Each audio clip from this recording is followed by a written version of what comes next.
Je n'aurais jamais cru qu'à 65 ans, je vivrais une telle humiliation. Pas au mariage de ma fille unique. Pas ce jour-là. Le ciel de juin s'était levé clair sur la cour du château de Montreuil-sur-Seine, une bâtisse du XVIIIe siècle aux murs couleur miel. J'avais choisi cet endroit pour elle. Pour Clara. Ma fille. Ma fierté. Toute ma vie, je l'avais mise avant tout. Quand sa mère est partie, elle n'avait que 8 ans. J'ai tout donné pour qu'elle ne manque de rien, des cours de piano, des étés au bord de la mer, des études à la Sorbonne. J'avais même contracté un petit crédit pour l'aider à s'installer dans son premier appartement. Alors quand elle m'a annoncé qu'elle allait se marier avec Adrien, j'ai voulu que ce soit parfait. Un mariage digne d'un conte de fées. Le traiteur, le photographe, la robe, les fleurs, tout était passé par moi. C'est ton cadeau de mariage, je lui avais dit. Et j'étais sincère. Je voulais qu'elle commence sa vie avec la certitude qu'elle était aimée. Mais en ce samedi après-midi, sous le grand chapiteau dressé dans les jardins, tout s'est effondré. La musique s'était arrêtée brusquement. Les conversations s'étaient tues. Devant moi, Adrien, mon futur gendre, me fixait avec des yeux durs. Il avait ce sourire poli que je n'avais jamais su déchiffrer. Trop lisse. Trop froid. Jean, je crois qu'il vaut mieux que vous partiez, a-t-il dit d'une voix basse mais ferme. Au début, j'ai cru mal entendre. Autour de nous, quelques invités ont échangé des regards gênés. Clara, ma fille, se tenait juste derrière lui. Elle avait la main crispée sur son bouquet. Pardon, ai-je soufflé. Vous avez déjà assez fait de dégâts. Vous avez mis Clara mal à l'aise toute la matinée, et franchement, ce n'est pas le moment. Dégâts? J'ai senti mon cœur cogner contre mes côtes. Qu'est-ce que vous racontez? Clara baissait les yeux. Elle ne disait rien. Pas un mot. J'ai cherché son regard, mais elle le fuyait. Comme une enfant prise en faute. Adrien, je crois qu'il y a un malentendu, ai-je tenté. Mais il a secoué la tête. Non, il n'y a pas de malentendu. Ce mariage est une célébration, pas une scène de famille. Vous avez eu vos mots à dire, mais maintenant, laissez-nous tranquilles. Le murmure de la foule s'est épaissi. J'ai regardé autour de moi les amis de Clara, les collègues d'Adrien, des visages inconnus qui me dévisageaient, certains avec pitié, d'autres avec amusement. Et là, dans ce silence pesant, j'ai compris, ils me jetaient dehors. Devant tout le monde. De mon château, de mon mariage, de ma fille. Une serveuse a posé son plateau en tremblant, comme si elle avait peur d'assister à un drame. Le vent s'est levé, soulevant la nappe blanche de la table d'honneur. Je sentais mes joues brûler. J'aurais voulu hurler, mais ma voix s'est coincée quelque part entre la gorge et la honte. Très bien, ai-je simplement dit, la mâchoire serrée. J'ai pris ma veste posée sur une chaise, et j'ai marché lentement vers la sortie. Chaque pas résonnait sur les pavés comme un coup de marteau dans ma poitrine. Personne ne bougeait. Personne ne m'a retenu. Pas même elle. Dehors, le soleil cognait sur la cour. Les cigales semblaient se moquer de moi. Je me suis arrêté près de la voiture, les mains tremblantes. J'ai sorti mon téléphone, sans savoir quoi faire. Il vibrait déjà, des messages de cousins, de vieilles connaissances. Qu'est-ce qui s'est passé? Tu es parti? Tout va bien? Jean, ne fais pas de scandale. Pas un mot de soutien. Pas une phrase pour me défendre. Même mon frère, Paul, m'avait écrit. Calme-toi, vieux. Ce n'est pas le moment. Laisse passer. Laisse passer. Comme si c'était une simple brise. J'ai levé les yeux vers le château. Derrière les fenêtres, les lumières du banquet reprenaient. La musique aussi. Il continuait la fête sans moi. J'ai ouvert la portière et me suis assis au volant. Mon reflet dans le rétroviseur m'a renvoyé l'image d'un vieil homme fatigué. Les rides sur mon visage semblaient plus profondes qu'hier. Tu t'es laissé faire, ai-je murmuré à haute voix. Ma gorge s'est serrée. Pas de larmes. Pas maintenant? Sur le siège passager, un carnet était posé. Le même où j'avais noté chaque dépense du mariage. Le traiteur, 18 000 euros. Le château, 26 500 euros. La robe, 7 000 euros. Les fleurs, 3 800 euros. Le photographe, 2 200 euros. Tout était payé par moi. Chaque centime. Et il m'avait jeté dehors comme un intrus. J'ai fermé les yeux, essayant de respirer. Mais à la place, une colère froide s'est mise à couler dans mes veines. Une colère calme, presque glaciale. S'ils ne voulaient plus de moi, très bien. Mais ils allaient comprendre ce que ça signifiait de m'effacer. Je suis resté là, dans ma voiture, longtemps. Le ciel commençait à virer à l'orange. Les rires, au loin, semblaient flotter dans l'air chaud du soir. J'ai allumé la radio, juste pour ne plus les entendre. Un vieux morceau de Brel est passé, ne me quitte pas. J'ai éteint aussitôt. Au bout d'un moment, j'ai pris mon téléphone. J'ai ouvert mes mails. En haut de la liste, Château de Montreuil contrat numéro 2387 mariage Morel Delaunay. Je l'ai ouvert. Mon nom y figurait partout. Chaque réservation, chaque acompte, chaque signature. Une phrase m'a traversé l'esprit, nette et tranchante. Si je ne suis pas le bienvenu, mon argent ne l'est pas non plus. J'ai composé le numéro du régisseur du château. Il a décroché aussitôt. Monsieur Morel? Tout se passe bien, j'espère? Non? Et justement. Annulez tout. Un silence. Pardon? Annulez tout. Les paiements, les prestations, la suite du week-end. Je retire mon nom du contrat. Mais, monsieur, les invités sont toujours sur place, le dîner. Je m'en fiche. J'ai payé pour une fête où je ne suis pas invité. À partir de maintenant, je ne paye plus rien. C'est clair? Un silence embarrassé a suivi. Puis une voix hésitante. Très bien, monsieur. Nous ferons le nécessaire. J'ai raccroché. Et pour la première fois depuis le matin, un léger sourire m'a échappé. Pas de joie, non. Plutôt un sourire de délivrance. Ils voulaient m'effacer? Ils allaient voir ce que c'était, disparaître. La route jusqu'à Paris s'étirait dans la lumière déclinante. Le soleil glissait derrière les champs de blé, et le ciel prenait cette teinte rose pâle qui annonce les soirs d'été. J'aurais voulu trouver ça beau, comme autrefois, mais tout me semblait soudain vide. Même la musique de la radio, les phares des voitures sur l'autoroute, tout paraissait lointain. Je conduisais sans savoir vraiment où j'allais. Chez moi, sans doute.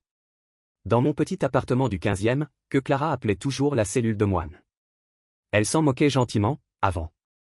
Avant Adrien. Je n'avais jamais eu besoin de plus, un salon modeste, une bibliothèque pleine de livres, quelques photos d'elle un peu partout. Maintenant, je me demandais si j'allais les supporter encore longtemps. À un feu rouge, je me suis surpris à trembler. Pas de peur, pas de fatigue. De rage. Une rage froide, polie, qui monte lentement et qui ne redescend pas. Les mots d'Adrien résonnaient dans ma tête, vous avez assez fait de dégâts. Quels dégâts? Tout ce que j'avais fait, c'était payer. Payer pour sa robe, pour son rêve, pour ce château hors de prix, pour ce dîner gastronomique dont je n'aurais même pas goûté une bouchée. Je n'arrivais pas à comprendre comment on en était arrivé là. Peut-être que tout avait commencé bien avant cette journée. Peut-être que le vrai problème, c'est que j'avais laissé ma fille croire que tout lui était dû. Il était un peu plus de 21h quand j'ai garé la voiture dans la rue de la Convention. Le ciel était devenu violet, lourd de chaleur. Les fenêtres ouvertes laissaient échapper le bruit des télévisions, les rires d'enfants. Je me suis senti vieux, soudain. Terriblement vieux. En montant l'escalier, je me suis rendu compte que mes mains sentaient encore le champagne. Ce même champagne que j'avais commandé pour le mariage, un millésimé, choisi avec soin. Ridicule. Tout ce soin, tout cet argent, pour être traité comme un indésirable. J'ai jeté ma veste sur le canapé, puis je suis resté debout, au milieu du salon. Le silence m'a frappé comme un mur. Sur la commode, une photo attirait la lumière du réverbère, Clara, 10 ans, sur le carrousel du jardin du Luxembourg. Ses cheveux volaient, son sourire éclatait. J'ai senti ma gorge se serrer. Comment cette petite fille-là avait-elle pu devenir la femme qui m'avait tourné le dos aujourd'hui? Je me suis assis, lentement, et j'ai laissé le poids du jour m'écraser. Mon téléphone vibrait encore. Des messages s'accumulaient. D'abord, des membres de la famille. Puis Clara. Puis Adrien. Clara, 21h43, papa, je ne comprends pas pourquoi tu es parti comme ça. Clara, 21h45, Adrien m'a dit que tu t'étais senti offensé, mais tu sais bien que ce n'était pas personnel. Clara, 21h48, on t'aime, mais il faut que tu apprennes à lâcher prise parfois. Lâcher prise. J'ai lu ces mots 3 fois. Une expression toute faite, apprise dans un manuel de développement personnel, sans aucune trace d'affection. Pas un mot d'excuse. Pas un regret. Juste ce ton distant, comme si j'étais un fardeau à gérer. Puis un message d'Adrien, lapidaire. Adrien, 22h02, nous préférons éviter les tensions pour demain. Merci de ne pas revenir. Aucune politesse, aucune hésitation. Je me suis levé brusquement, pris d'un vertige. J'ai ouvert la fenêtre. L'air de Paris m'a frappé au visage, lourd et tiède. Je ne voulais pas pleurer. Pas pour eux. Sur la table basse, mon carnet du mariage était encore là. Je l'ai ouvert, machinalement. Chaque page, chaque devis portait mon nom. Jean Morel. Le propriétaire. Le payeur. Le fantôme. Je me suis surpris à sourire, mais un sourire sans joie. Il croyait que j'étais un vieil homme docile, prêt à tout accepter, prêt à payer pour être toléré. Il se trompait. J'avais peut-être vieilli, mais pas au point d'oublier ma dignité. Je suis allé dans la cuisine, j'ai sorti une bouteille de vin à un Saint-Émilion que j'avais gardé pour le dîner du mariage. Je l'ai débouché sans cérémonie et j'ai bu à même le goulot. Le vin était lourd, charpenté, presque amer. Parfait. Chaque gorgée apaisait un peu la brûlure dans ma poitrine. J'ai allumé une cigarette. Je n'avais pas fumé depuis 10 ans. La première bouffée m'a fait tousser. La deuxième m'a ramené à la vie. Je repensais à ma fille, à nos promenades du dimanche, à ses petits doigts serrés dans ma main. Et à moi, aujourd'hui, seul dans mon salon, tandis qu'elle riait sans moi dans un château payé avec mon argent. Un rire amer m'a échappé. Bravo, Jean. Tu l'as bien élevé. La vérité, c'est que je l'avais peut-être trop aimé. Assez pour qu'elle croie que tout lui revenait de droit. Assez pour qu'elle confonde l'amour avec la dette. Aux alentours de minuit, j'ai rouvert mon ordinateur. Les mails du château, du traiteur, du photographe, tout y était. Des contrats, des factures, des échéances à venir. Je les ai relus un à un. Et plus je lisais, plus ma détermination se durcissait. C'était mon nom sur chaque ligne, ma signature, mes virements. Je n'étais pas un figurant dans leur histoire. J'étais le pilier sans lequel rien n'existait. Alors j'ai commencé à taper un mail. Court, précis, froid. Objet, annulation du contrat mariage Morel Delaunay. Madame, monsieur. Je vous confirme l'annulation immédiate de tous les services liés à l'événement du 15 juin au château de Montreuil-sur-Seine. Tous les paiements futurs sont suspendus jusqu'à nouvel ordre. Cordialement, Jean Morel. J'ai envoyé le même message au traiteur, au fleuriste, au photographe. Puis j'ai fermé l'ordinateur. Un calme étrange m'a envahi. Un calme qui ne venait pas du vin, ni de la cigarette. Un calme qui naît quand on a pris une décision irréversible. Vers 2 heures du matin, j'ai éteint les lumières. Dehors, Paris dormait. Je suis resté longtemps dans l'obscurité, assis sur le canapé, à écouter le bruit lointain des voitures sur le périphérique. Je ne savais pas encore comment Clara allait réagir. Mais je savais une chose, je ne reculerai plus. Cette nuit-là, entre 2 battements de cœur, j'ai compris que quelque chose en moi venait de mourir. Le père conciliant. Le naïf. L'homme qui croyait qu'aimer suffisait. Il ne restait plus que Jean Morel. Un vieil homme blessé, mais lucide. Et prêt à rendre les comptes. Le lendemain matin, le téléphone a sonné avant même que le soleil ne se lève sur Paris. Je n'avais presque pas dormi. Le café brûlant posé sur la table de la cuisine tremblait légèrement sous mes doigts. L'écran affichait un numéro inconnu. J'ai décroché. Monsieur Morel ? Bonjour, ici le château de Montreuil. Nous avons bien reçu votre courriel cette nuit. Est-ce que vous confirmez l'annulation ? Oui. Sans la moindre hésitation. Je vois. C'est un peu soudain, vous comprenez, nous sommes le jour même du mariage. Je comprends parfaitement. C'est précisément pour cela que je le fais maintenant. Un silence. Je sentais à travers le combiné le malaise du régisseur. Très bien, monsieur. Dans ce cas, nous interrompons les préparatifs. Je dois cependant vous informer que la compte ne sera pas remboursée. Je ne vous le demande pas. Faites simplement le nécessaire. J'ai raccroché sans un mot de plus. Quelques minutes plus tard, j'ai enchaîné, le traiteur, le fleuriste, le photographe, le DJ. À chaque appel, le même ton poli, incrédule, parfois presque gêné. Vous êtes certain, monsieur ? Absolument. Chaque confirmation résonnait comme une note d'une symphonie froide. Je sentais mon dos se redresser, mon souffle devenir plus calme. Je ne subissais plus, j'agissais. Vers 8 heures, les messages ont commencé à pleuvoir. Des dizaines, peut-être des centaines. La plupart de numéros que je ne connaissais même pas. Des invités, probablement.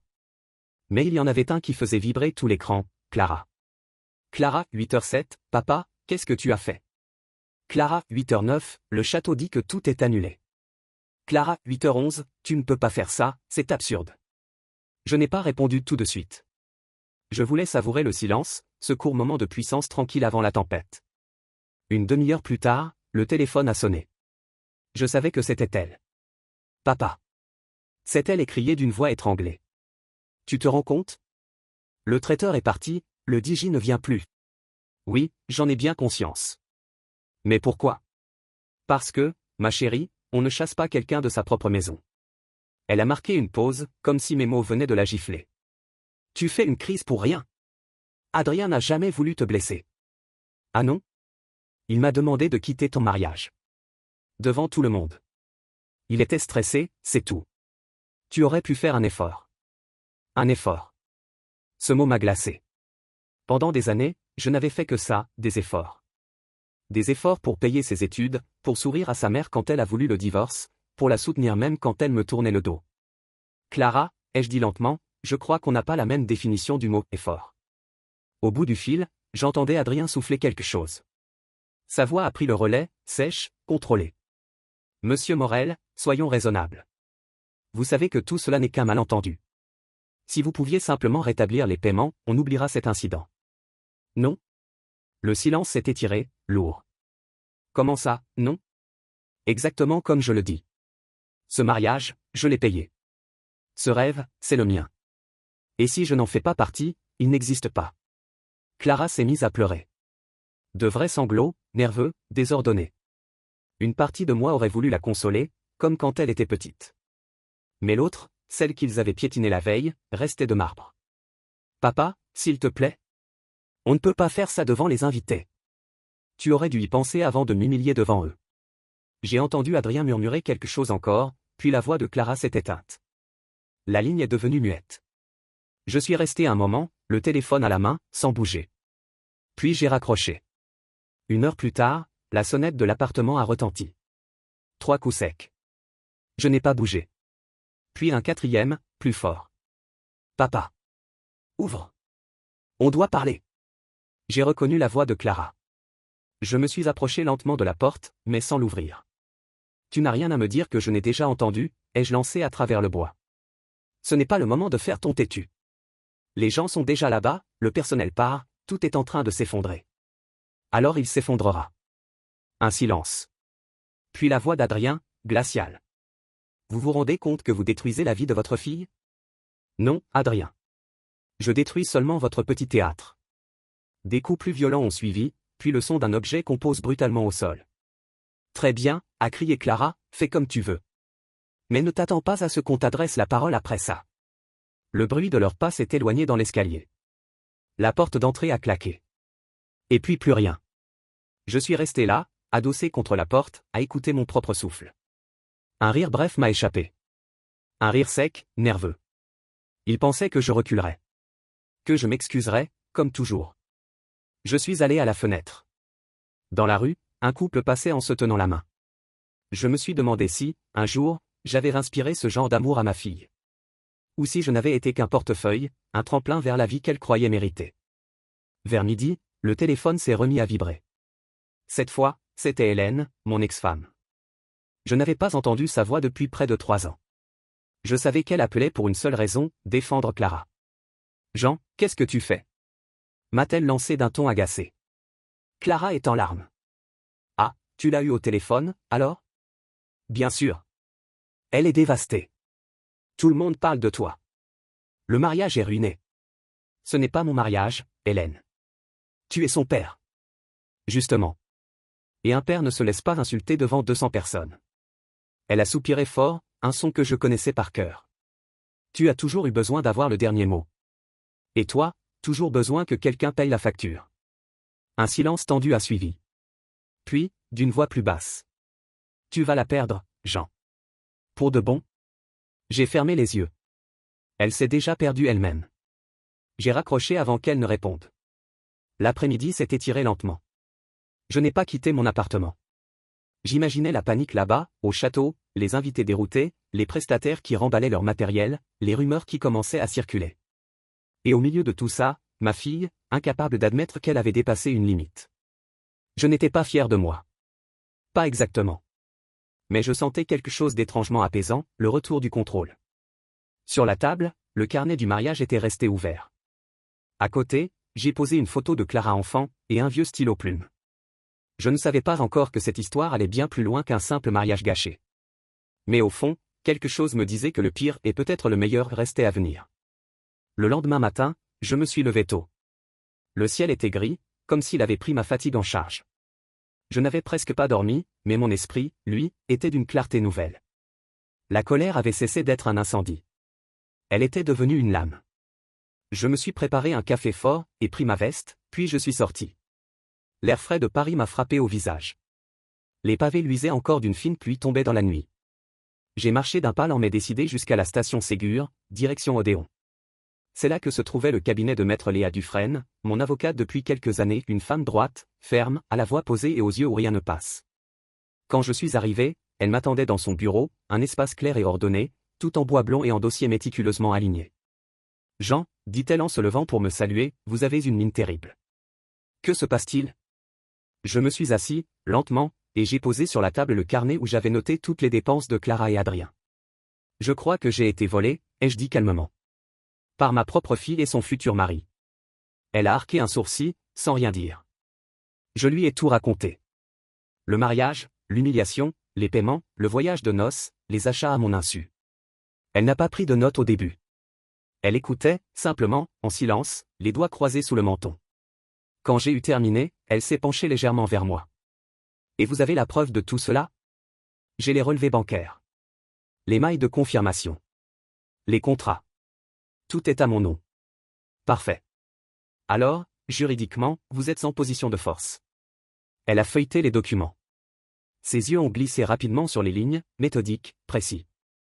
Ils ont utilisé votre carte sans autorisation. C'est du détournement de fonds privés, potentiellement assimilable à un abus de confiance. Je suis resté silencieux. Le mot me frappait de plein fouet, abus de confiance. Oui, c'était exactement ça. Pas un vol anodin. Pas un malentendu. Un abus, froid, réfléchi, maquillé sous des sourires. Léa a repris. Je peux envoyer une mise en demeure aujourd'hui même, pour exiger le remboursement intégral des sommes engagées, ainsi qu'un gel immédiat de toutes les opérations en cours. Faites-le. Elle a hoché la tête. Et pour les contrats du mariage ? Tous annulés. Bien. Vous avez bien fait. Vous avez agi dans vos droits. Elle a marqué une pause, puis m'a regardé droit dans les yeux. Vous savez, Jean, il y a quelque chose de profondément symbolique dans ce que vous venez de faire. Vous avez cessé de payer pour exister. J'ai baissé les yeux, touché.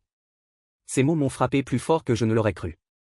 Pendant 40 ans, j'avais effectivement payé pour avoir ma place en tant que mari, en tant que père, en tant qu'homme raisonnable. Léa, ai-je murmuré, j'ai l'impression d'avoir perdu ma fille. Peut-être. Ou peut-être que vous êtes simplement en train de vous retrouver, vous. En sortant du cabinet, je me sentais plus léger.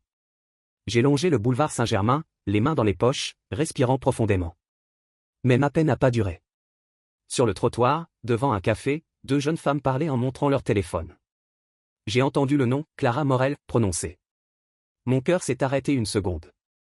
Je me suis arrêté moi aussi, sans trop savoir pourquoi. L'une d'elles a dit en riant. Non mais t'as vu ? Sa mère ou je sais pas qui a tout annulé, une vraie folle. J'ai sorti mon téléphone, fébrile. Quand j'ai ouvert Facebook, j'ai compris. En haut de mon fil d'actualité, une publication publique de Clara s'affichait. Une photo d'elle en robe de mariée, maquillage parfait, les yeux rouges de larmes. Et au-dessus, une légende. Je n'aurais jamais pensé que mon propre père pourrait saboter le jour le plus important de ma vie. Après tout ce que nous avons fait pour lui, il a décidé, par rancune et jalousie, d'annuler notre mariage. Je n'ai plus de mots. Certains parents ne supportent pas de voir leurs enfants heureux. Je ne pensais pas que le mien en faisait partie. Des centaines de réactions. Des cœurs, des visages tristes, des commentaires. Quelle horreur! Courage ma belle. Ton père doit être malade. Il faut couper les ponts avec ce genre de personnes toxiques. Je suis resté figé.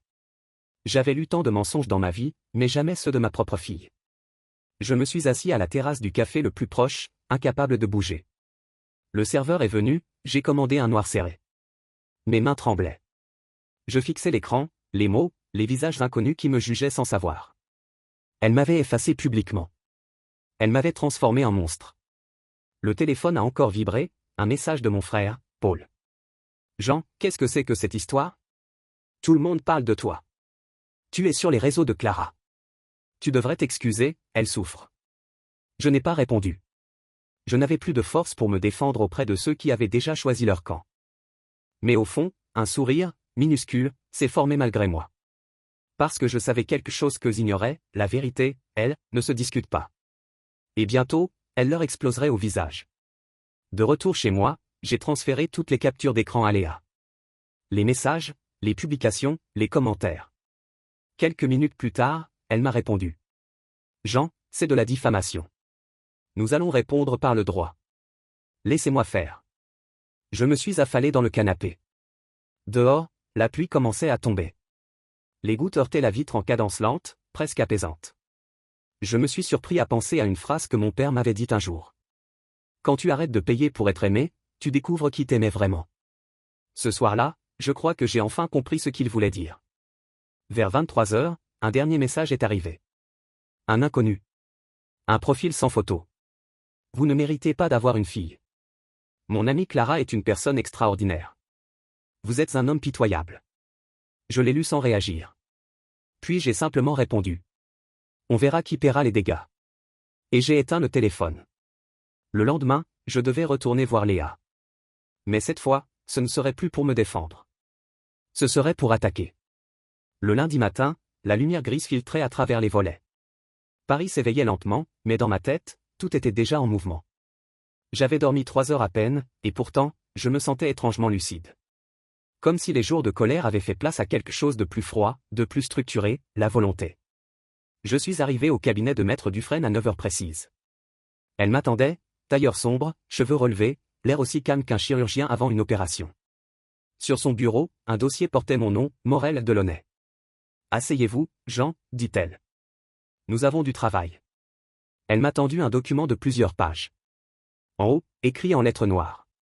Mise en demeure, abus de confiance et utilisation frauduleuse de moyens de paiement. Je l'ai parcouru lentement. Les phrases étaient nettes, implacables. Chaque ligne sonnait comme un coup de marteau. Nous exigeons le remboursement intégral de la somme de 37 070 € sous 10 jours, faute de quoi une plainte pénale sera déposée auprès du procureur de la République de Paris. Je n'ai pas souri. Mais j'ai senti un poids quitter ma poitrine. C'est parfait, ai-je murmuré. Envoyez-leur ça. Ce sera fait aujourd'hui. Parfait. Elle a pris son téléphone et donné des instructions rapides à son assistante. Puis elle s'est tournée vers moi. Jean, préparez-vous à une riposte émotionnelle, pas juridique. Vous voulez dire? Ils vont pleurer, crier, menacer, publier d'autres mensonges. Vous ne devez surtout pas répondre. Laissez-les s'enfoncer. J'ai hoché la tête. Ce n'était pas un problème. Je n'avais plus rien à dire à ma fille. Rien que les faits. Sur le chemin du retour, je me suis arrêté sur le pont des Arts. La Seine glissait lentement, paisible, comme si rien ne pouvait l'atteindre. Je me suis appuyé contre la rambarde et j'ai laissé mes pensées remonter, malgré moi. Clara avait 12 ans quand nous avions traversé ce même pont pour la première fois. Elle portait une écharpe rouge trop grande pour elle et riait de tout. Je me souviens qu'elle m'avait demandé. « Papa, tu crois qu'on peut aimer quelqu'un pour toujours ?» Et moi, j'avais répondu sans réfléchir. « Quand on aime vraiment, oui. » Elle avait souri, satisfaite, et m'avait pris la main. Ce souvenir m'a frappé comme un coup de couteau. Parce qu'au fond, j'y croyais encore. Je croyais que l'amour d'un père et d'une fille était indestructible. Mais j'avais eu tort. L'amour, sans respect, devient un commerce. Et je venais de fermer la boutique. L'après-midi, Léa m'a rappelé. Les courriers sont partis. Par recommandé et par mail. Adrien a accusé réception. Déjà? Oui. Il a répondu dans la minute, d'ailleurs. Elle a lu à voix haute. Votre client agit sous le coup de la colère et nuit gravement à notre réputation. Nous ne rembourserons rien. Les dépenses ont été faites avec son consentement tacite. Je me suis mis à rire, un rire sec. Consentement tacite? C'est élégant, comme expression, pour dire « vol ». C'est une défense classique, répondit Léa. Mais sans valeur. Vous avez les preuves, les relevés, les échanges mais. Ils sont acculés. Tant mieux. Elle a marqué une pause. Jean? J'ai reçu autre chose aussi. Quoi donc? Une vidéo. Postée par votre fille, hier soir. Mon estomac s'est noué. Une vidéo? Oui. Une sorte de mise au point. Je vous conseille de ne pas la regarder. Dites-moi quand même. Léa a soupiré doucement. Elle parle face caméra. Elle pleure. Elle dit que vous avez toujours été autoritaire, que vous contrôliez tout, que vous l'avez rabaissé toute son enfance. Elle dit que vous essayez de détruire sa vie par vengeance. Je suis resté silencieux un long moment. Le bruit de la scène me revenait dans les oreilles, lointain. Et les gens y croient? Ai-je fini par demander. Beaucoup, oui. Mais pas tous. La vérité finit toujours par émerger. Je n'ai rien répondu. J'ai raccroché, lentement. De retour chez moi, j'ai allumé mon ordinateur. La vidéo était partout. Partagée, commentée, analysée. On la voyait en larmes, dans sa cuisine, un plaid sur les épaules. Elle disait. Je ne veux pas qu'on le déteste. Je veux juste qu'on comprenne que je souffre. Mon père est quelqu'un de dur. Il ne supporte pas qu'on lui dise non. J'ai arrêté la lecture avant la fin. Pas parce que je ne supportais pas de l'entendre. Mais parce que j'avais compris. Elle ne pleurait pas pour moi. Elle pleurait pour l'audience. Et cette réalisation m'a fait plus mal que tout le reste. La nuit est tombée sur Paris. Je n'ai pas allumé la lumière. Je suis resté dans l'obscurité, à observer le clignotement bleu de la tour Eiffel au loin. Et dans le silence, un souvenir a refait surface. Clara, 6 ans, assise sur mes genoux, tenant un livre de contes. Elle butait sur les mots, alors je les lisais à sa place, doucement. Elle m'écoutait avec ce regard émerveillé que seuls les enfants ont pour leur père. À la fin, elle disait toujours la même chose. Tu seras toujours là, hein, papa? Et moi, je répondais. Toujours, ma chérie. Mais le « toujours » n'existe pas. Pas quand la confiance se fissure. Pas quand l'amour devient une arme. Vers minuit, un message de Léa a vibré sur mon téléphone. Les journaux en ligne ont commencé à reprendre la version de Clara. Si cela continue, nous lancerons une action en diffamation demain. Dormez tranquille, Jean. Vous êtes du bon côté de l'histoire. J'ai lu son message 2 fois, puis j'ai regardé autour de moi. Mon appartement semblait plus vide que jamais. Sur la table, la photo de Clara enfant me fixait, avec son sourire d'autrefois. Je me suis approché, j'ai passé le doigt sur le verre. Où es-tu passée, ma fille? Ai-je murmuré. Mais le cadre n'a pas répondu. Et dans ce silence, j'ai compris que cette histoire, désormais, ne se jouerait plus entre un père et une fille. Mais entre la vérité et le mensonge. Le mardi matin, le téléphone n'a pas arrêté de vibrer. D'abord, les messages de Léa. Les prestataires m'ont confirmé qu'ils exigent désormais le paiement intégral avant toute reprise. Adrien a tenté de les contacter en se faisant passer pour votre mandataire. Ils ont refusé. Puis, quelques appels manqués. Clara. Adrien. Numéro inconnu. Je n'ai répondu à aucun. Je m'étais promis de rester silencieux. Ce n'était plus à moi de parler. Les actes feraient le travail. Je me suis servi un café, et ouvert la fenêtre, et j'ai regardé la ville respirer.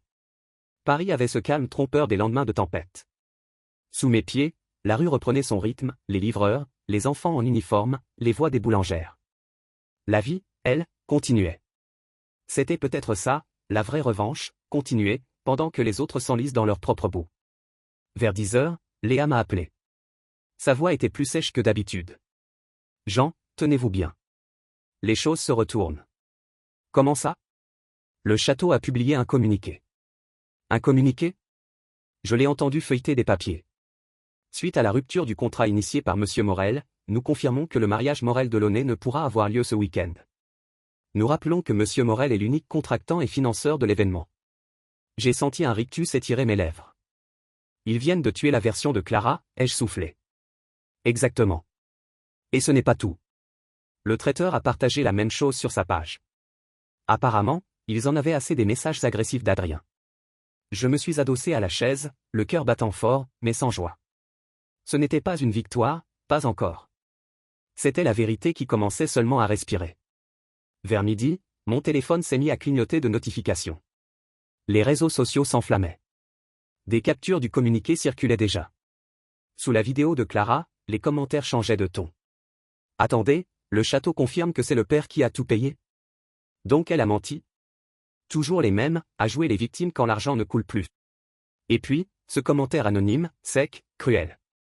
Peut-être qu'elle a oublié de préciser qu'elle a volé la carte bleue de papa pour sa lune de miel. Je n'ai pas souri. Mais, pour la première fois depuis des semaines, j'ai respiré pleinement. La vérité, enfin, commençait à se propager toute seule, sans que j'aie besoin d'un mot. À 13 heures, un nouveau numéro m'a appelé. Je ne comptais pas décrocher, mais la curiosité l'a emporté. Allô? Monsieur Morel? Ici Patrick Lemoine, notaire d'Adrien Delaunay.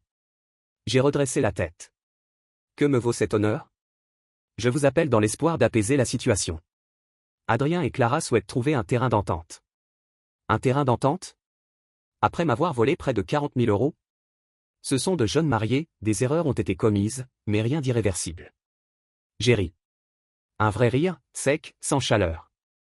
Vous croyez qu'on peut apaiser un vol avec des excuses filmées en 4K? Je vous en prie, monsieur Morel, inutile d'être ironique. Vous savez que ces affaires de famille font toujours du bruit. J'ai marqué une pause. Vous avez raison, maître. Et le bruit, c'est précisément ce que je leur laisse. J'ai raccroché avant qu'ils ne répondent. En fin d'après-midi, Léa m'a envoyé un mail. Le couple de Launay a tenté de retirer 12 000 euros du compte joint que vous aviez ouvert pour Clara il y a 10 ans. J'ai fait geler le compte immédiatement. J'ai relu le message 3 fois. Le compte joint. Je l'avais ouvert à l'époque où Clara entrait à la fac. C'était mon filet de sécurité pour elle. En cas d'urgence, avais-je dit. 10 ans plus tard, c'était devenu leur plan de sauvetage. Je suis resté longtemps assis devant l'écran, incapable de décider si je devais être furieux ou triste. Puis j'ai simplement fermé l'ordinateur. Les sentiments, à ce stade, n'avaient plus d'importance. Les faits, eux, suffisaient.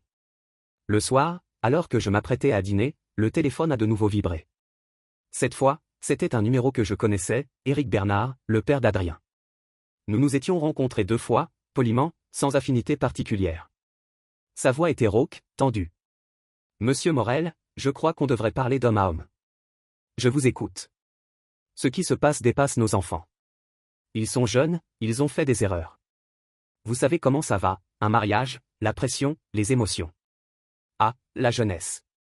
Toujours une bonne excuse pour le manque d'éducation. Il a marqué un silence gêné. Soyez raisonnable, reprit-il. Nous sommes tous pères. Vous savez ce que c'est, vouloir que ces enfants réussissent. Réussissent, oui. Pas qu'ils volent. Le ton est monté d'un cran. Vous allez regretter d'avoir sali leur nom. Adrien est un avocat prometteur, il a un avenir.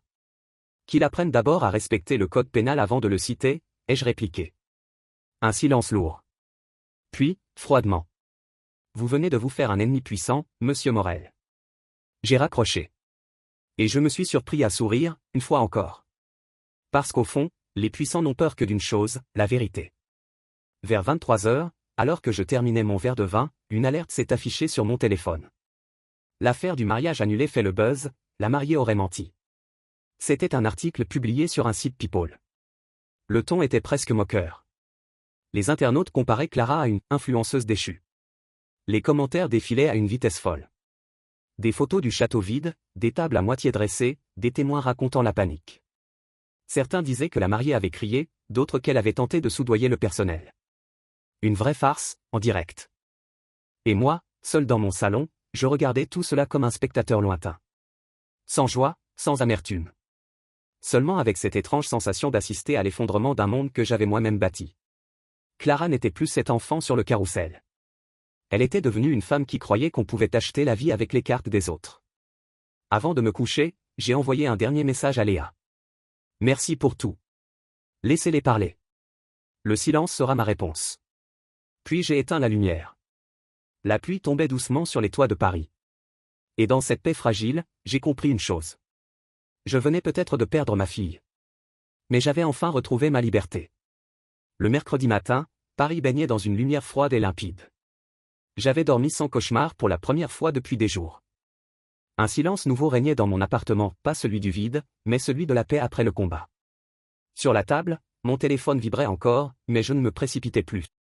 Je savais déjà ce qu'il contenait, des appels manqués, des messages hystériques, des notifications de réseau. Le tumulte extérieur ne m'atteignait plus.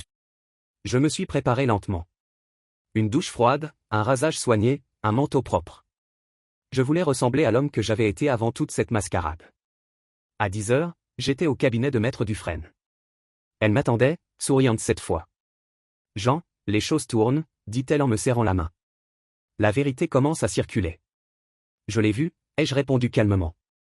Mais je ne veux pas de vengeance. Ce n'est pas de la vengeance, c'est de la réparation. Elle m'a tendu une chemise cartonnée. À l'intérieur, une série de documents, parfaitement ordonnés. Voilà notre plan. Nous allons publier un droit de réponse officiel, accompagné de preuves, les factures, les contrats, les virements bancaires. Rien de diffamatoire, uniquement les faits. Je l'ai regardé longuement. Vous savez, Léa, je ne veux pas humilier ma fille. Vous ne l'humiliez pas. Vous protégez votre nom. Ce n'est pas la même chose. Elle avait raison. Je n'avais plus à me taire pour préserver les apparences. J'avais déjà payé trop cher pour le silence. L'après-midi, Léa a fait publier un communiqué sur plusieurs plateformes d'information. Le ton en était mesuré, presque clinique. Nous démentons les propos tenus publiquement par Madame Clara Delaunay. L'intégralité du financement du mariage Morel Delaunay, incluant la location du château, les prestataires et le voyage de noces, a été assurée exclusivement par Monsieur Jean Morel. Toutes les factures portent sa signature et ses paiements. Nous disposons des preuves correspondantes. Le communiqué s'achevait par une phrase simple. Les mensonges s'effacent devant les faits. Pas d'émotion, pas d'agressivité. Juste la vérité nue. Et c'était bien suffisant. Le soir, j'ai pris le métro jusqu'à Abbesse. Montmartre, en fin de journée, avait cette odeur de pluie sur la pierre et de crêpes sucrées. Les touristes se prenaient en photo devant le Sacré-Cœur, les musiciens jouaient sous les arbres. Je me suis assis sur un banc, face à la ville. Les toits s'étendaient à perte de vue, couverts de reflets dorés. Et j'ai respiré. Combien d'années avais-je passé à travailler, à courir, à accumuler, à donner sans compter? Tout ça pour en arriver là, un vieil homme seul, mais enfin maître de son silence. J'ai sorti de ma poche un vieux portefeuille en cuir. À l'intérieur, une photo usée, Clara à 8 ans, un sourire d'enfant, les dents du bonheur, un bouquet de marguerites à la main. Je l'ai regardé longtemps. Je me suis souvenu de la première fois qu'elle avait pleuré dans mes bras, un genou écorché, un jouet cassé. À cette époque, j'aurais donné ma vie pour effacer ses larmes. Aujourd'hui, je devais accepter qu'elle pleure sans moi. Le vent s'est levé, léger, presque bienveillant. Je l'ai laissé me traverser, comme pour chasser les dernières ombres. Sur le chemin du retour, mon téléphone s'est remis à vibrer. Je l'ai sorti machinalement. Un message de Léa. Les médias reprennent notre communiqué. Les preuves circulent. Plusieurs influenceurs prennent votre défense. Restez tranquille, Jean. Le vent tourne. Je me suis arrêté sous un réverbère. Sur l'écran, des titres défilaient. Le père accusé de sabotage avait payé l'intégralité du mariage. Les preuves contredisent la version de la mariée. Quand le compte de fait vire au règlement de compte familial. Les commentaires, eux, s'étaient retournés aussi vite qu'ils étaient apparus. Certains demandaient pardon, d'autres s'indignaient d'avoir cru aux larmes de Clara. Le public, comme toujours, aimait les coupables du jour. Mais cette fois, ce n'était plus moi. En rentrant chez moi, j'ai trouvé une enveloppe glissée sous ma porte. Pas de nom, pas d'adresse. À l'intérieur, une simple feuille, écrite à la main. L'écriture tremblait, nerveuse. Astérisque papa. Je ne sais plus comment te parler. J'ai honte, mais je ne peux pas dire la vérité publiquement sans tout perdre. Adrien me pousse à continuer, à ne pas craquer. Il dit qu'on peut encore s'en sortir si je garde le silence. Mais je n'en dors plus. Je ne cherche pas ton pardon. Je veux juste que tu saches que je regrette. Clara, astérisque. Je suis resté figé. Le papier tremblait dans mes mains. Ce n'était pas une lettre d'excuse complète, ni un aveu total, mais c'était un début. Une fissure dans le mur. J'ai posé la feuille sur la table. Et j'ai compris que ma colère venait de perdre un peu de sa force. Pas parce que je lui pardonnais, pas encore. Mais parce qu'enfin, elle avait osé écrire. Et écrire, c'est déjà reconnaître. Tard dans la nuit, j'ai appelé Léa. Elle a décroché aussitôt. Léa, j'ai reçu une lettre. De Clara? Oui. Elle reconnaît les faits? Pas vraiment. Mais elle regrette. C'est un début. Un silence. Puis, d'une voix plus douce. Vous savez, Jean, tout ce que vous vivez est d'une violence inouïe. Mais vous avez fait ce que peu de gens osent, poser des limites à ce qu'ils aiment. C'est souvent le geste le plus difficile. Ces mots m'ont touché plus que je ne voulais l'admettre. Peut-être, ai-je murmuré. Mais parfois, poser une limite, c'est aussi tracer une tombe. Elle n'a rien répondu. Et nous sommes restés là, un moment, à écouter nos respirations à travers le combiné. Quand j'ai raccroché, il était près de minuit. Je me suis approché de la fenêtre. Paris brillait, vaste et silencieuse. Je me suis versé un dernier verre de vin. Et en observant la ville, j'ai murmuré. La vérité a un prix. Mais le mensonge en coûte toujours davantage. Puis j'ai levé mon verre, non pas en signe de victoire, mais comme un adieu discret à ce père naïf que j'avais été, à cette fille que j'avais perdue, et à cette vie d'avant qui ne reviendrait jamais. Le jeudi matin, j'ai ouvert les yeux avec la sensation étrange que quelque chose venait de se terminer. Pas un bruit dans l'appartement. Le soleil filtrait doucement à travers les rideaux. Et pour la première fois depuis longtemps, je n'avais ni colère, ni peur. Juste une fatigue immense, celle qu'on ressent après avoir traversé un orage et qu'il ne reste plus qu'à constater les dégâts.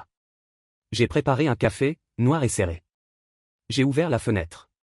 L'air était frais, lavé par la pluie de la veille. Paris brillait. Les pavés luisaient, les enfants riaient dans la cour d'école d'en face. La vie, indifférente à nos drames, reprenait son rythme. Sur la table, mon téléphone vibrait. Un message de Léa.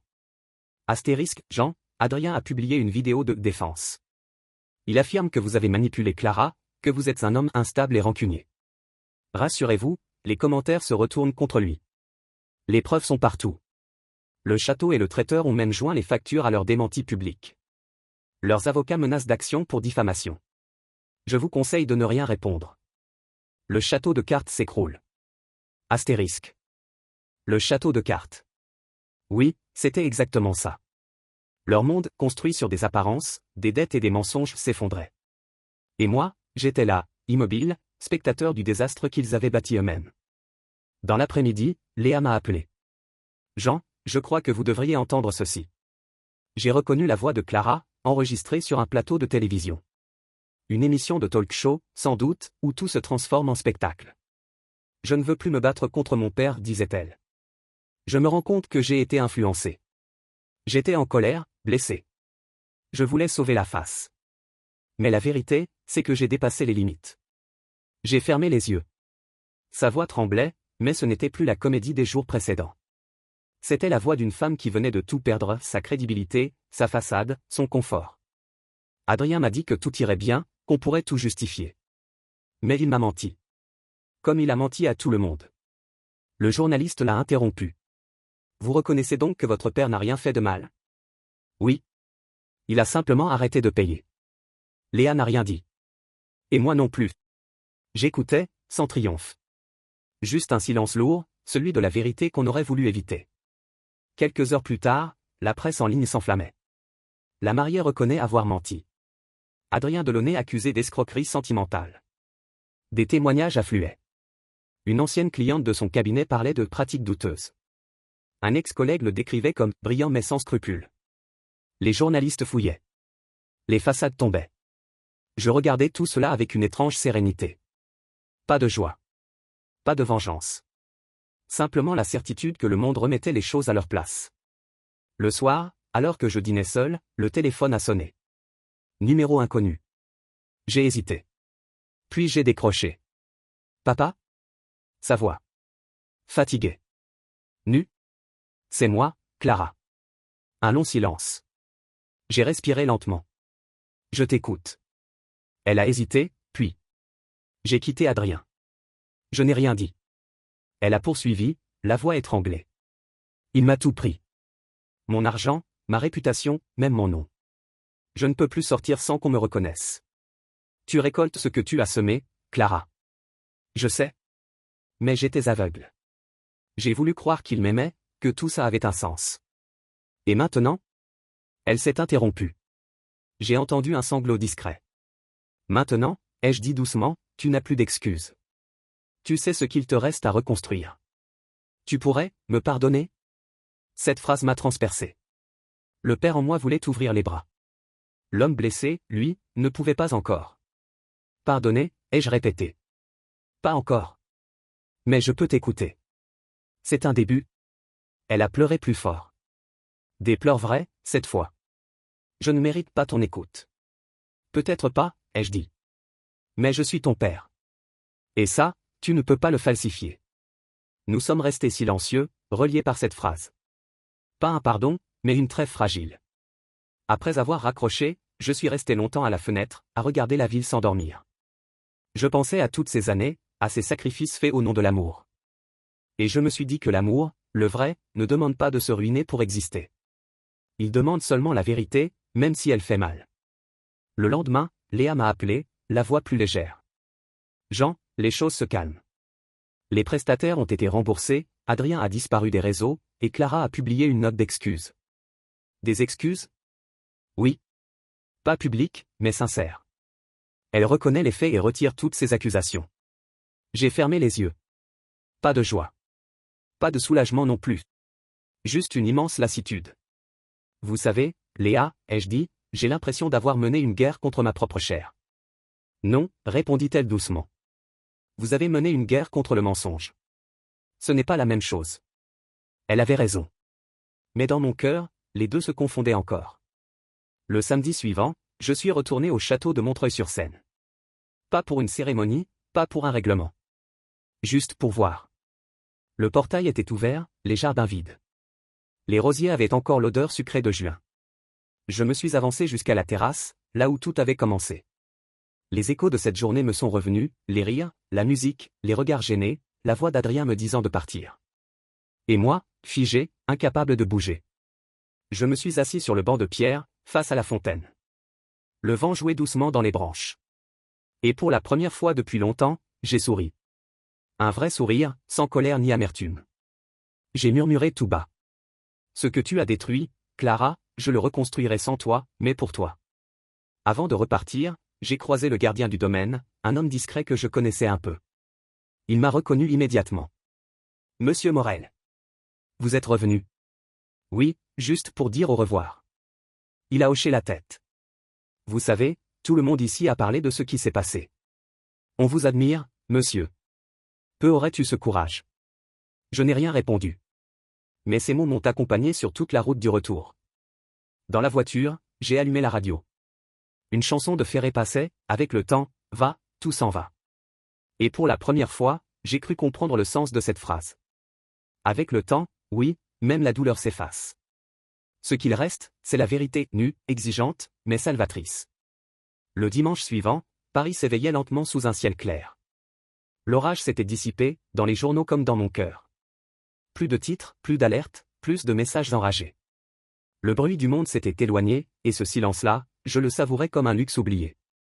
Je me suis levé sans hâte. Sur la table, les journaux du matin s'entassaient, j'en ai pris un, machinalement. Page 3, une photo d'Adrien sortant d'un tribunal, le visage fermé. L'avocat de Launay suspendu pour faute professionnelle. Un autre article parlait d'une jeune mariée en quête de reconstruction. Je n'ai pas lu la suite. Je ne voulais plus nourrir cette histoire, elle n'était plus la mienne. J'ai refermé le journal et ouvert la fenêtre. L'air avait cette douceur rare de fin d'été. Les toits parisiens brillaient sous la lumière, et au loin, on entendait déjà un violoniste jouer sur le trottoir. La vie, cette fois, ne m'échappait plus. Elle me frôlait doucement, comme pour me dire, tu peux respirer, maintenant. Dans l'après-midi, j'ai marché longtemps, sans but précis. Le long des quais, les bouquinistes installaient leurs étals, les couples riaient, les enfants couraient après les pigeons. Tout paraissait simple, presque naïf. Et moi, au milieu de cette foule paisible, je me sentais à ma place pour la première fois depuis des mois. Je me suis arrêté au Pont-Neuf. L'eau miroitait sous la lumière.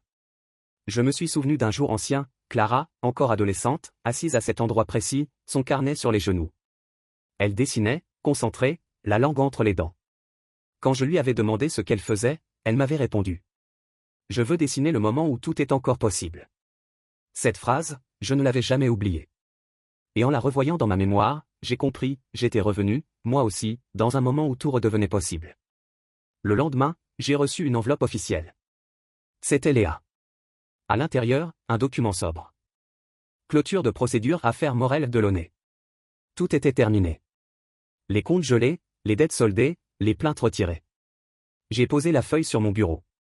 Et j'ai ressenti une fatigue douce, celle qui suit les longues batailles. Un message de Léa accompagnait le dossier.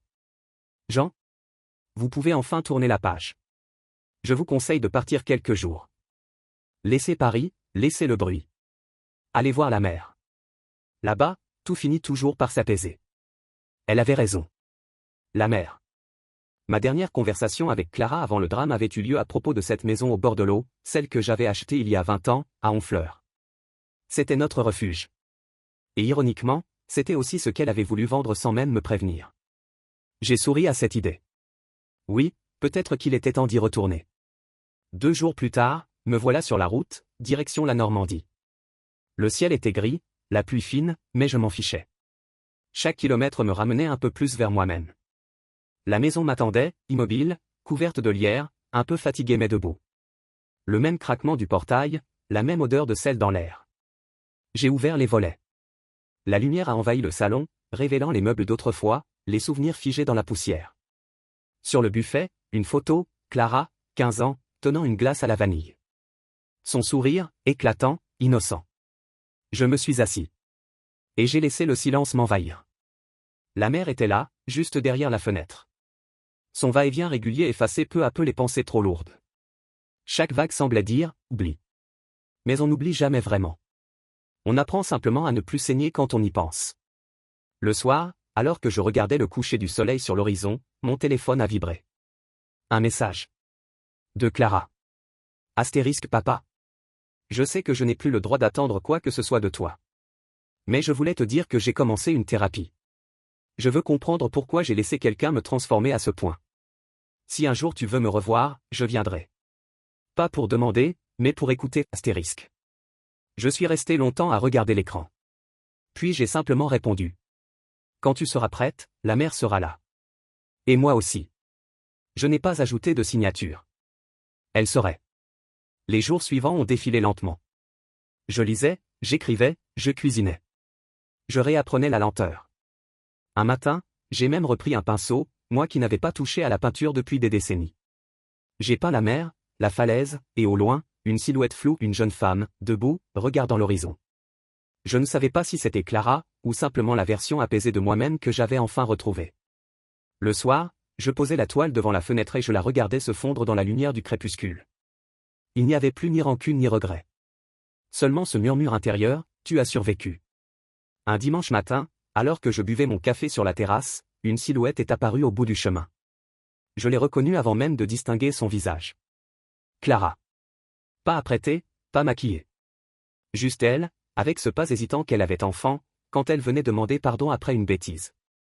Elle s'est approchée sans un mot. Je me suis levé. Nous nous sommes regardés longtemps. Puis elle a dit, d'une voix à peine audible. J'ai eu peur que tu ne veuilles plus jamais me voir. J'ai eu peur que tu ne veuilles plus jamais revenir, ai-je répondu. Elle a hoché la tête, les larmes aux yeux. Puis, lentement, elle s'est avancée et m'a pris dans ses bras. Un geste simple, presque timide. Mais dans cette étreinte, il y avait tout, la douleur, la honte, la tendresse, et cette volonté fragile de recommencer autrement. Je n'ai rien dit. Je l'ai juste serré. La mère, en contrebas, continuait son chant régulier. Et pour la première fois depuis longtemps, j'ai compris que tout, même l'amour blessé, pouvait renaître si on lui laissait le temps. Le soir, nous avons dîné ensemble, simplement, du poisson grillé, un verre de vin, un silence apaisé. Elle m'a parlé de sa vie, de ses projets, de son envie de repartir à zéro. Je l'écoutais sans juger. À un moment, elle a levé les yeux vers moi. Tu crois qu'on peut réparer ce qu'on a détruit? J'ai réfléchi un instant, puis j'ai répondu. Non. Mais on peut construire à côté. Et parfois, c'est encore plus solide. Elle a souri. Et ce sourire-là, pour la première fois depuis des années, était vrai. Dehors, la mer montait doucement, effaçant les traces sur le sable. Comme si elle, aussi, voulait tout recommencer. Les jours suivants s'écoulèrent dans une lenteur douce, presque hors du temps. Clara restait à la maison, sans parler de départ. Chaque matin, elle sortait marcher sur la plage, un carnet à la main. Parfois, je la voyais assise sur la digue, le regard perdu vers la mer. Elle écrivait longtemps, puis rentrait, le visage apaisé, un peu plus chaque jour. Je ne posais pas de questions. Le silence entre nous n'était plus un mur, mais un pont fragile qu'on reconstruisait pas à pas. Un matin, elle est entrée dans le salon pendant que je lisais. Tu sais, j'ai revu la vidéo que j'avais faite, dit-elle doucement. Je n'ai pas levé les yeux. Et je ne me reconnais pas. J'ai honte de cette femme-là.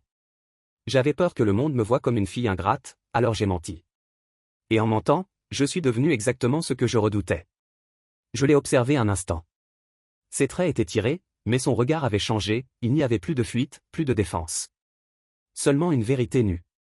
Clara, ai-je dit calmement, ce n'est pas le mensonge qui m'a détruit. C'est ton silence après. Elle a hoché la tête. Je sais. J'ai cru que si je ne disais rien, tout s'effacerait. Mais le silence, c'est comme l'eau, ça finit toujours par remonter à la surface. Exactement, ai-je soufflé. Elle s'est approchée du fauteuil, hésitante. Est-ce que, tu crois qu'on peut redevenir proche? Proche, non, ai-je répondu après un silence. Différent, peut-être. Et c'est déjà beaucoup. Elle a souri faiblement. C'était un sourire tremblant, mais sincère.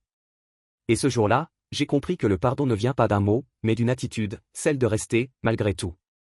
les après-midi, nous sortions ensemble. Elle m'aidait à tailler le jardin, à repeindre les volets. Parfois, nous restions simplement assis dehors, à écouter la mer. Il y avait encore des silences lourds, mais ils n'étaient plus douloureux. C'étaient des silences de reconstruction, ceux qui précèdent les mots justes. Un soir, alors que le soleil disparaissait derrière l'horizon, elle a dit soudain. « Tu sais, j'ai compris pourquoi j'ai épousé Adrien. Parce qu'il te faisait rire ?» ai-je demandé doucement. Elle a souri. Parce qu'il me faisait croire que je pouvais être aimé sans condition. Mais il ne m'aimait pas, il aimait ce que je représentais. Et moi, j'ai confondu attention et affection. Elle a marqué une pause, puis ajouté. Je crois que j'ai cherché chez lui ce que j'avais perdu avec toi, ton regard, ta fierté. Ces mots m'ont frappé au cœur. J'ai baissé les yeux pour cacher mon émotion. Et maintenant ? Maintenant, je veux mériter ce regard, sans rien acheter, sans rien tricher. Nous sommes restés là, silencieux, à regarder les vagues avaler peu à peu la plage. Le ciel prenait des teintes de cuivre et de rose. Et je me suis dit que, peut-être, la vie nous offrait une seconde chance. Les nuits étaient calmes. Je dormais mieux. Mais chaque matin, je me réveillais un peu plus conscient du temps qui passait. J'avais 65 ans. Je sentais dans mon corps la fatigue discrète des années accumulées. Et pourtant, pour la première fois depuis longtemps, je ne craignais plus la vieillesse. Elle ne me faisait plus honte. Elle devenait ma vérité, celle d'un homme qui a tout donné, tout perdu, et qui recommence, autrement. C'est à ce moment-là que j'ai décidé d'écrire. Pas un testament matériel, je n'avais rien à léguer, sinon quelques livres et cette maison au bord de la mer. Mais un testament moral, une lettre pour Clara. Pas pour maintenant, mais pour plus tard. Pour le jour où je ne serai plus là pour lui répondre. J'ai pris mon carnet, un stylo noir, et j'ai commencé. Ma chère Clara. Il n'y a pas de pire douleur pour un père que de perdre la confiance de son enfant. Mais il n'y a pas de plus grand bonheur que de la retrouver, même fissurée, même tard. Je ne t'ai jamais demandé d'être parfaite. Je t'ai seulement souhaité honnête envers toi, envers les autres. L'honnêteté n'est pas une vertu brillante, elle est souvent silencieuse, parfois inconfortable. Mais c'est elle qui te sauvera, toujours. Tu as fait des erreurs. J'en ai fait aussi. Nos blessures se ressemblent, elles viennent toutes de l'amour mal compris. Quand tu penseras que tout s'effondre, souviens-toi de cette maison et du bruit de la mer. Rien n'est jamais perdu tant que tu gardes la capacité de dire « j'ai eu tort ». Et si un jour tu as un enfant, aime-le sans lui donner le monde. Donne-lui la vérité et elle coûte moins cher, mais elle vaut infiniment plus. Ton père, toujours. Jean. Quand j'ai posé le stylo, la nuit était tombée. La lampe projetait une lumière douce sur le papier. J'ai relu ma lettre 2 fois. Aucune colère, aucun reproche. Seulement des mots simples, justes, nécessaires. Je l'ai glissé dans une enveloppe, que j'ai rangée dans le tiroir du bureau, à côté d'une vieille photo de nous deux. Puis j'ai soufflé la bougie. Et dans ce silence tiède, j'ai ressenti une paix rare, celle des histoires enfin bouclées. Le lendemain matin, Clara est partie. Elle m'a serré dans ses bras, fort, longtemps. Je reviendrai souvent, je te le promets. Promets-moi surtout d'être vrai, ai-je répondu. Elle a souri. Et dans ce sourire, j'ai vu passer toutes les années perdues, puis une lumière nouvelle. Celle de la réconciliation, fragile mais réelle. Je l'ai regardée s'éloigner sur le chemin, le sac sur l'épaule, la tête haute. Et j'ai murmuré pour moi-même. Va, ma fille. Le reste, la vie s'en chargera. La mer, derrière moi, murmurait doucement. Le vent emportait les derniers échos du passé. Et je suis resté là, debout, les mains dans les poches, le cœur étonnamment léger. Ce soir-là, j'ai rouvert ma lettre une dernière fois. Je l'ai relue sans rien changer. Puis j'ai ajouté une phrase, tout en bas. La paix ne se trouve pas dans le pardon qu'on reçoit, mais dans celui qu'on offre. Et en refermant l'enveloppe, j'ai compris que ma vie, désormais, m'appartenait de nouveau entière, simple, silencieuse. J'avais perdu une fille, j'en avais retrouvé une autre. Et dans ce miracle discret, il y avait tout ce qu'un homme pouvait espérer. Les années ont passé. La maison de Honfleur n'a presque pas changé. Le lierre a gagné du terrain sur les murs, les volets sont plus ternes, mais le silence y est toujours le même, un silence peuplé de vent, d'embruns et de souvenirs. J'ai 71 ans aujourd'hui. Les gestes sont plus lents, la vue un peu plus floue, mais l'esprit reste clair. Chaque matin, je m'installe sur la terrasse, un plaid sur les genoux, et je regarde la mer. Elle m'a tout pris et tout rendu. C'est elle qui m'a appris la seule leçon qui compte, tout ce qu'on perd nous ramène, d'une manière ou d'une autre, à ce que nous sommes vraiment. Je vis seul ici, mais je ne me sens plus seul. Clara vient parfois. Pas souvent, mais toujours sans prévenir. Elle frappe doucement à la porte, entre avec un panier de croissants, et dit en souriant. Tu n'avais pas encore pris ton café, j'espère? Et nous rions, simplement. Elle a changé. Ses yeux ne fuient plus. Elle parle avec calme, écoute davantage qu'avant. Elle enseigne maintenant dans une école d'art à Rouen. Elle dit à ses élèves que la beauté, ce n'est pas la perfection, mais la trace des choses réparées. Et chaque fois qu'elle dit cela, je la regarde avec fierté silencieuse. Cet après-midi, la lumière d'automne est dorée, presque irréelle. Je marche lentement sur la plage. Les mouettes tournent au-dessus de moi, les vagues viennent mourir sur le sable humide. Chaque pas laisse une empreinte que la mer efface aussitôt. C'est peut-être ça, le sens de la vie, laisser des traces qu'on sait déjà éphémères, mais qu'on fait quand même. Je m'arrête, le vent dans les cheveux.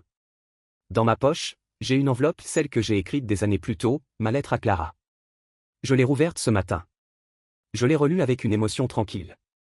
Et j'y ai ajouté une dernière ligne, comme un souffle.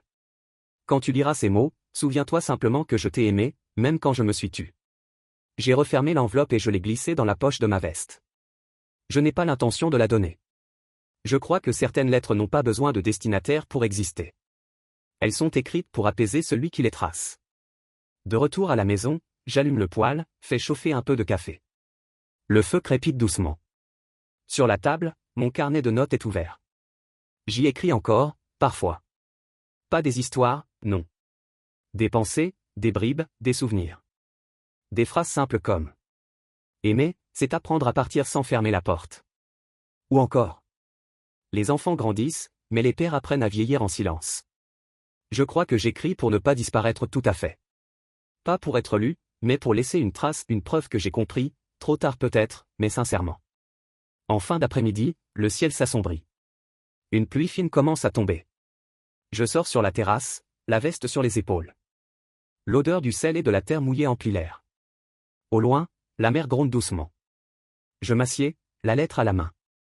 Je la regarde longuement. Puis, sans trop réfléchir, je me lève, marche jusqu'à la falaise, et je tends le bras. Le vent s'en empare.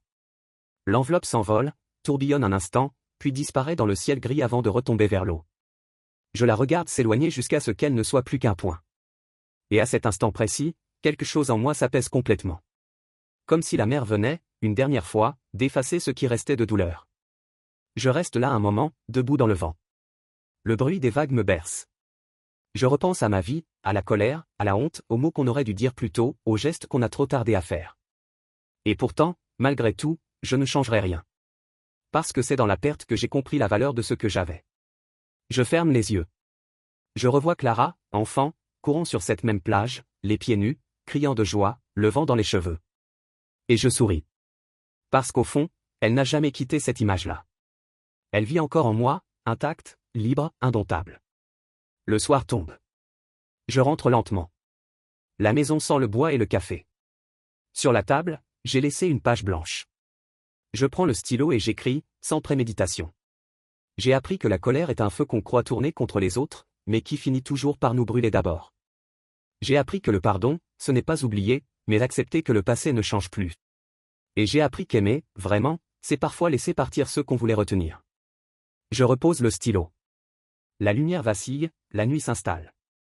Je ferme les yeux. Le feu crépite. Et je me dis que si demain ne venait pas, ce serait bien ainsi. Parce qu'enfin, tout est à sa place. Le lendemain matin, la mer est calme, d'un bleu clair presque transparent. Le ciel, lavé par la pluie, semble plus vaste. Clara arrive sans prévenir, comme toujours. Elle m'embrasse sur la joue, s'assied en silence. Sur la table, elle voit la tasse encore chaude, la lettre manquante.